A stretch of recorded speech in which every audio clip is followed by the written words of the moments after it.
Dating as a Christian woman, let alone as a pastor, is really frustrating.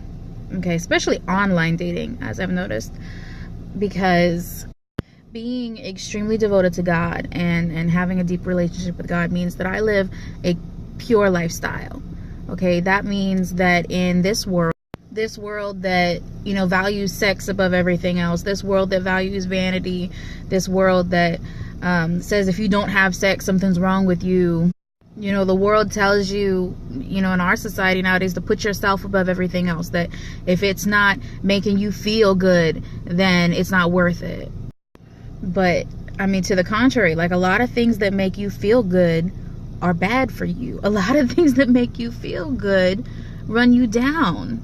So anyways, back on the topic of dating. So like, I'm trying online dating because I'm so busy between full-time work and ministry, which is pretty much full-time, and being a single mom and going to school full-time. There's too many full-times and not enough me to fill everything.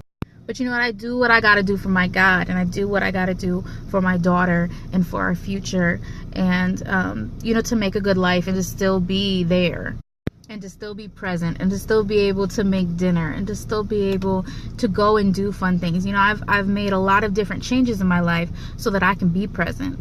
But there's not really going to be time to go out and meet people. I don't go to bars because I don't drink. I don't go to clubs. Again, I don't drink. So, you know, everybody says, if you want to meet somebody, you're going to have to start going out. No, because if I meet somebody out in those environments, that's not who I want to meet. So anyways, it was actually my lead pastor that was like, hey, make a dating profile because that's how people meet people nowadays. So I did, and I've been trying it out. But you know what? So far, I've encountered a lot of really forward guys who are only looking to hook up, and they want to hit you with the "What's up, sexy?" And it's like, whoa, bro, did you not even read the part that says I'm a pastor? Or did you think I was joking? Or did you not read the part where I'm very open that I have a pure life? Then there's the guys who know that I'm a pastor, they acknowledge it, and then when I ask them about, you know, their life, their relationship with God, it's usually, they're like, oh yeah, I got a really good relationship with God, but I don't go to church because I don't believe in it. Dude, I'm a pastor. Obviously, I believe in church and think you need to be in church. Because here's the thing. The man is the spiritual leader of the woman. The man is the head of the household, and he is supposed to lead the woman. That's biblical. All right? So me, someone who is very devout in her faith, who has a very strong relationship with God, and I spend like all my time at the church, I need someone who can lead me. Going to church is important because it encourages and fosters spiritual growth. All right? If not in you, then in other people, and you help them. But let's stop here for a second. Do you really think that you have no more growth and that you have reached this ultimate point of perfection in your relationship with God? Do you really expect me to believe that you have no more room for growth in your relationship with God, that it can't get any deeper, that it can't get any stronger? Or do you want me to be okay with the fact that you're just settling for good enough? Because I don't settle for good enough. And if you've ever experienced the passion and the fire that ignites inside of you when you experience the Holy Spirit, when you encounter God, you wouldn't settle for good enough. You'd be craving more. Because let me tell you something, no man has ever walked the earth that has been perfect. No man has ever walked the earth that couldn't improve anymore or have a deeper relationship with God than Jesus Christ himself. Okay?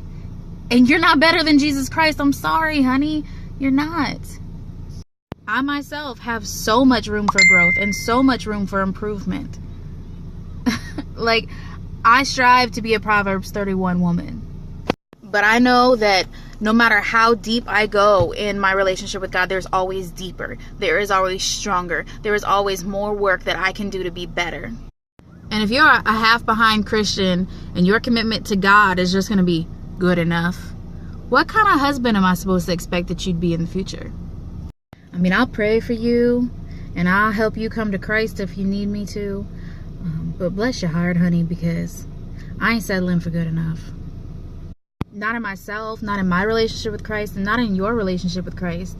Now, I know I'm not perfect. I'm overweight. I'm a single mom. I've got a really sketchy past. But the point is that I have the dedication and the motivation and the passion to be working towards better and to expect better and to achieve better. Fellas, if you're expecting to get treated like a man that you are, treat a lady like a lady. So I'm going to keep striving to be a Proverbs 31 woman. And I'm going to hold out for the man who is striving to be a godly man. The man that God sends to me.